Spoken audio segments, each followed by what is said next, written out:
Guess who? Denzel, I told you to stop bothering me at the office. Scooter! Martin, The Price of Genius. I had to leave the set and cry in my dressing room because what was happening was unbearable. Every day I went to work in fear, not knowing what to expect, not knowing if I could survive another episode. People saw the laughter on screen, but they didn't see the tears backstage. They didn't see a woman trying to maintain her dignity while everything around her was crumbling. And when I finally found the courage to speak, to tell my truth, I was the one who was blamed. I was the one who lost everything. Are you enjoying this story, Living Single, 1993? Then support the channel by subscribing. Attention, 94.8% of the people who watch these videos are still not subscribed. If you're part of that group, take the opportunity to subscribe now. It's free, and that way you'll keep receiving amazing stories about the greatest legends of professional bodybuilding. And there's more. At the end of the video, you'll find other epic stories just like this one. Don't miss it. For 5 seasons, Martin Lawrence made us laugh until it hurt. But behind the comedic genius of Martin was a storm of ego, power, and abuse that no one wanted to see.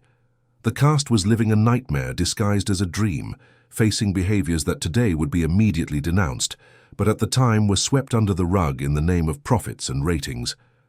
Decades later, the survivors of that set are finally ready to tell the complete truth about what it cost to create one of the funniest sitcoms in television history.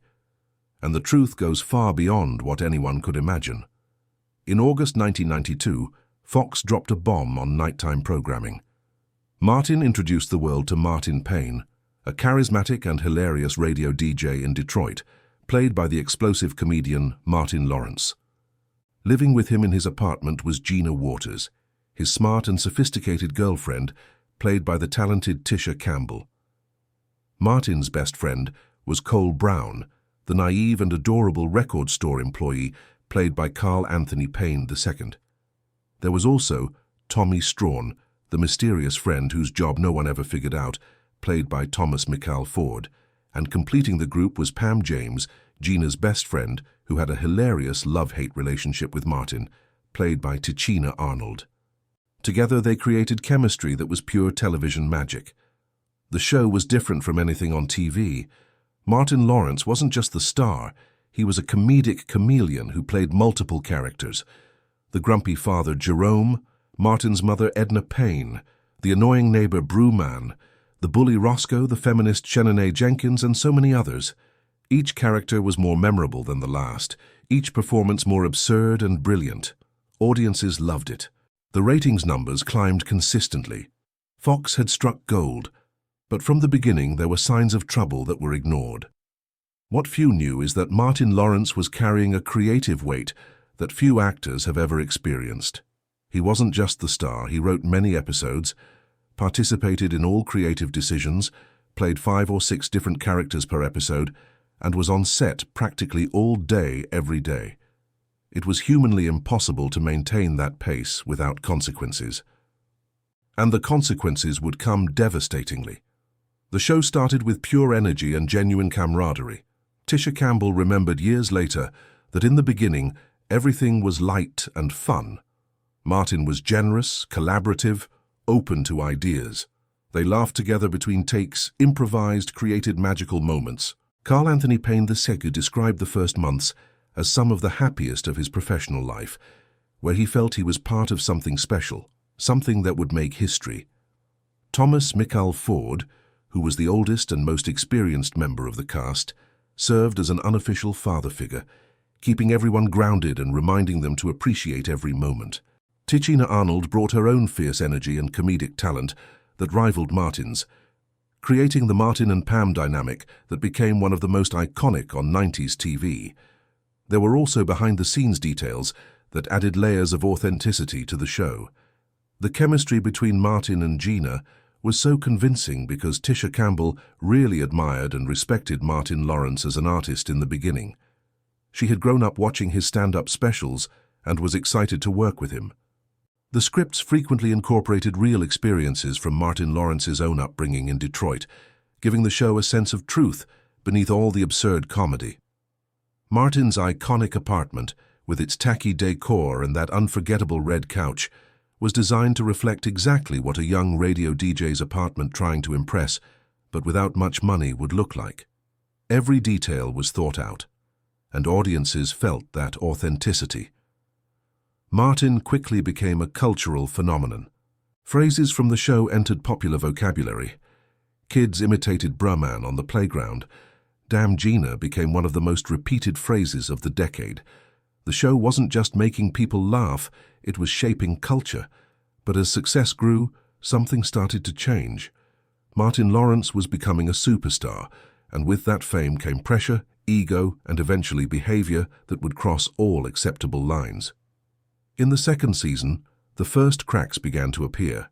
Martin Lawrence was under immense pressure, not just from the show but from an exploding film career. He was shooting Bad Boys while doing the series, sleeping 3 or 4 hours a night, flying between sets. The exhaustion was obvious to everyone around him.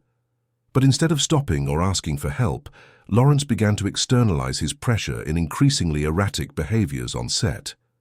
Thomas Meikle Ford was the first to directly confront the situation. In interviews years later, he revealed that he had tried to talk to Martin about slowing down, about delegating more, about taking care of his mental health. But Lawrence, consumed by perfectionism and the need to control every aspect of the show, couldn't listen. He felt that if he relaxed for a second, everything would fall apart. Ford described it as watching someone slowly drown and not being able to save them. Carl Anthony Payne II had his own particular battle with production. At the end of the 4th season, he was fired from the show in a way that shocked everyone. The official reason was never clear, but Payne revealed decades later that there had been disagreements about creative issues and that he had started questioning some of the directions the show was taking. He felt that Cole, his character, was being transformed into an increasingly exaggerated and less human stereotype. When he voiced his concerns, he was seen as a troublemaker. Payne's firing was devastating to the cast. They had become a family, and suddenly one member was ripped away without real warning. Tichina Arnold remembered it was like losing a brother. She called Payne crying after finding out, asking how this could happen. But the answer was simple. In the universe of Martin, what Martin Lawrence decided was law, and no one had the power to change that, not even the other actors who helped build the show. But what happened next would make Carl Anthony Payne II's firing seem small in comparison. On the set of Martin, Tisha Campbell was facing a private hell that she couldn't speak about publicly.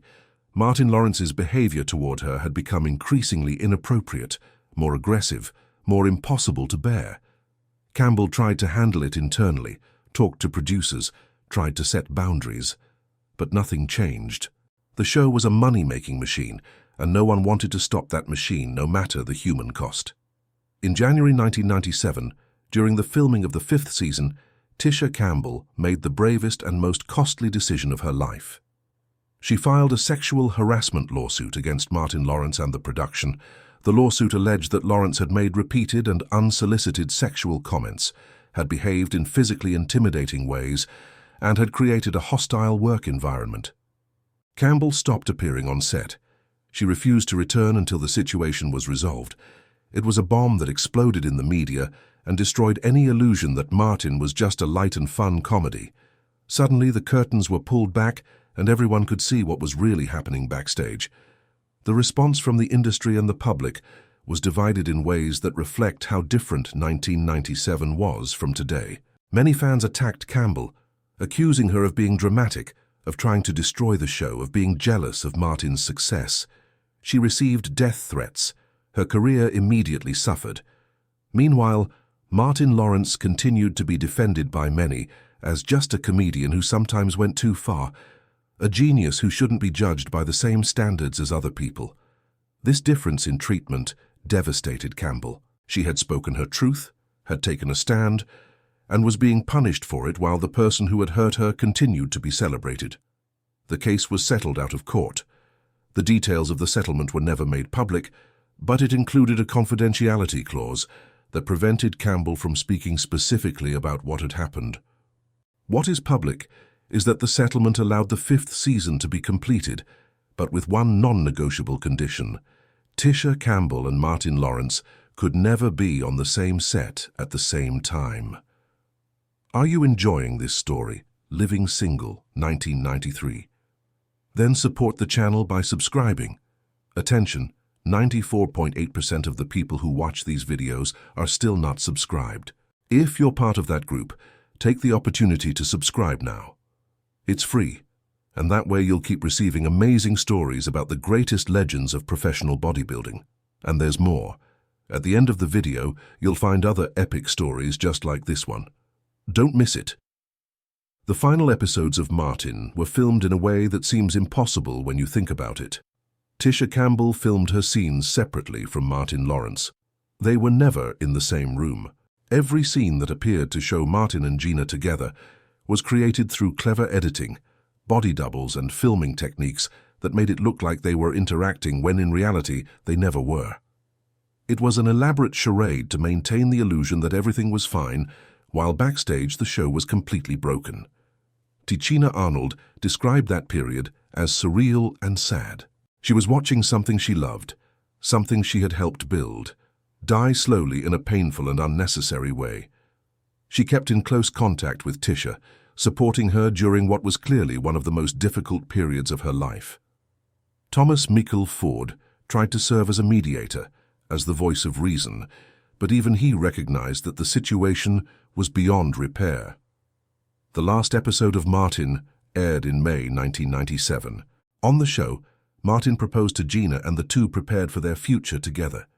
It was a fictional happy ending to a real story that ended in trauma and separation.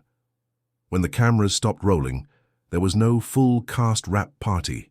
There were no group hugs or sentimental closing tears. There was only silence and a collective sense of loss for what could have been if things had been different. What happened to each cast member after Martin is a story of resilience, struggle, and eventually some form of healing. Martin Lawrence immediately continued his film career, starring in box office hits like the Bad Boys franchise with Will Smith and several other films.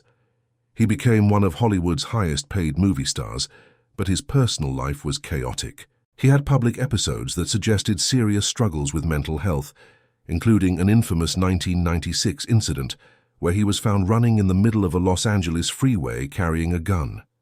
He went through multiple divorces, custody battles, and periods where he seemed to be clearly suffering. But he also eventually sought help. In recent years, Lawrence has spoken more openly about mental health, about the dangers of overwork, about the regrets he has. He has never spoken specifically about what happened with Tisha Campbell due to the legal agreement, but in interviews he has acknowledged that he had been difficult to work with during that period and that he had done things he wasn't proud of.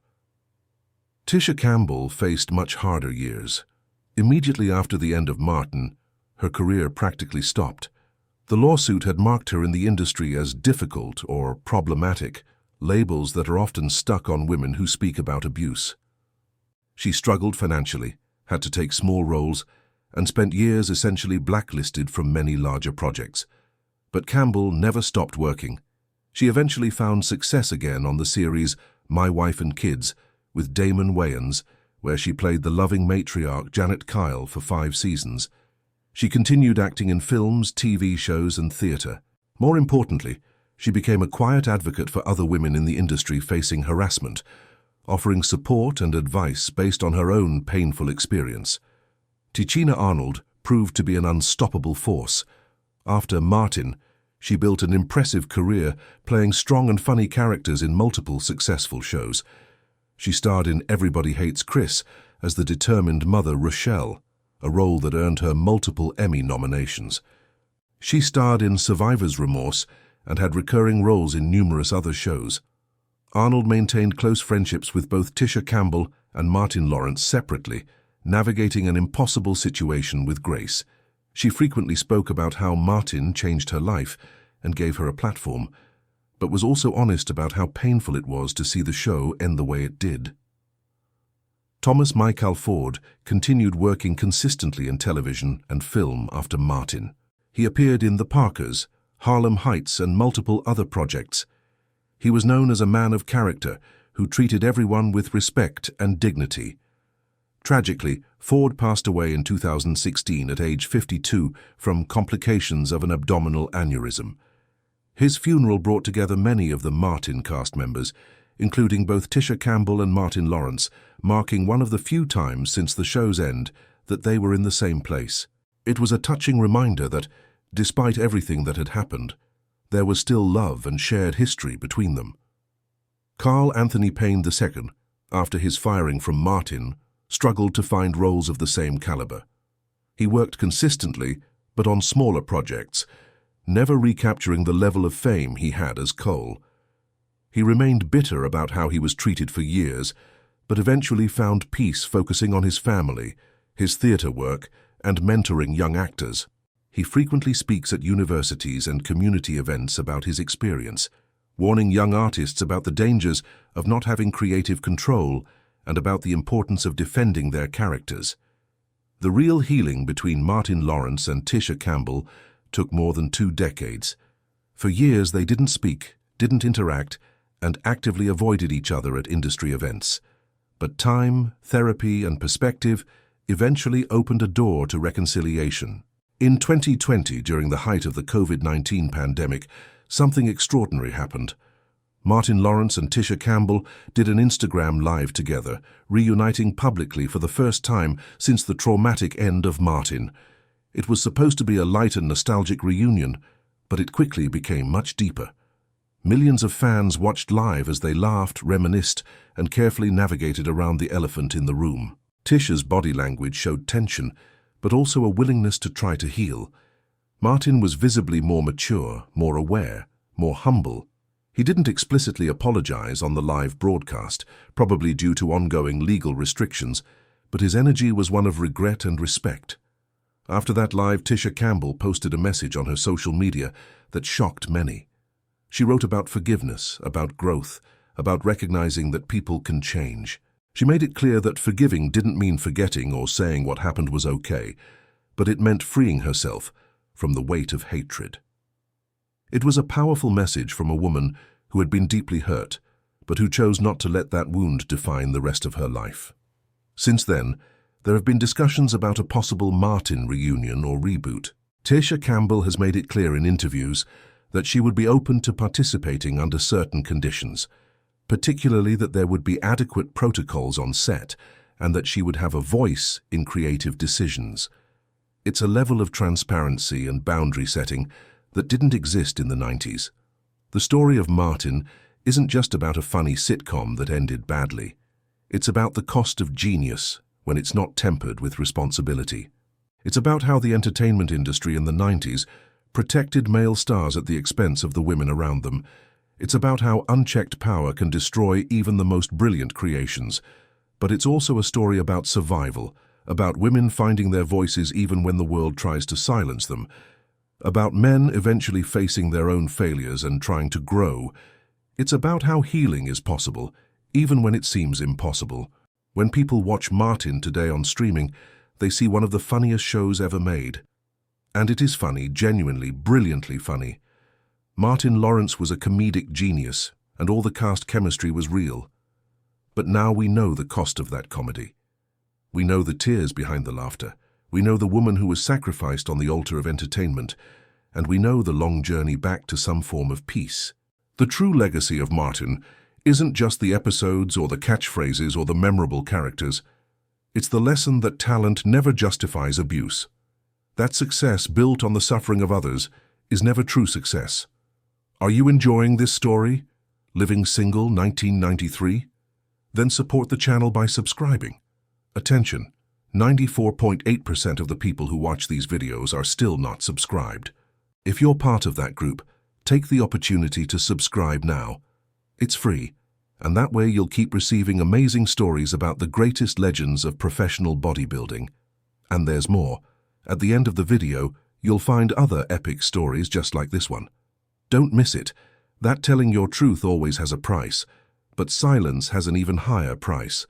And that sometimes, with enough time and enough work, even the deepest wounds can begin to heal. Tisha Campbell paid an immense price for speaking out, but in doing so, she paved the way for countless other women in the industry who now have more protections, more voice, more power to say no. That's the true legacy. That's what remains when the comedy fades and only the truth remains.